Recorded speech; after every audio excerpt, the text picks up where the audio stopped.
D'après les données officielles, le marché chinois des médicaments innovants développés localement a atteint 100 milliards de yuan, soit environ 14 milliards de dollars depuis 2021, dans le cadre du 14e plan quinquennal actuel.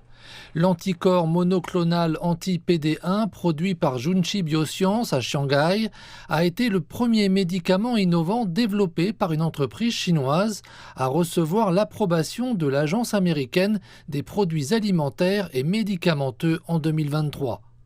Cependant, les scientifiques de l'entreprise n'étaient pas certains de la tumeur à cibler dans les essais cliniques, le PD1 pouvant être utilisé pour traiter différentes tumeurs.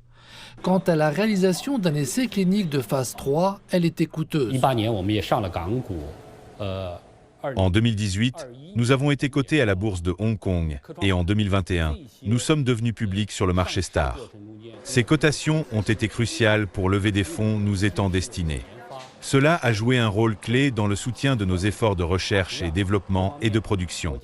Les politiques nationales soutenant le développement des médicaments innovants, comme les réformes dans le processus d'examen, ont également fourni un soutien substantiel. Le PD1 de Junshi a été approuvé dans 40 pays et régions. Simcare, une autre entreprise leader ayant une expérience en neurosciences et en oncologie, entre autres, a lancé 10 produits innovants différents. La véritable innovation ne signifie pas nécessairement des molécules 100% nouvelles. On ne se concentre pas sur la molécule elle-même. L'accent doit être mis sur la valeur pour le patient.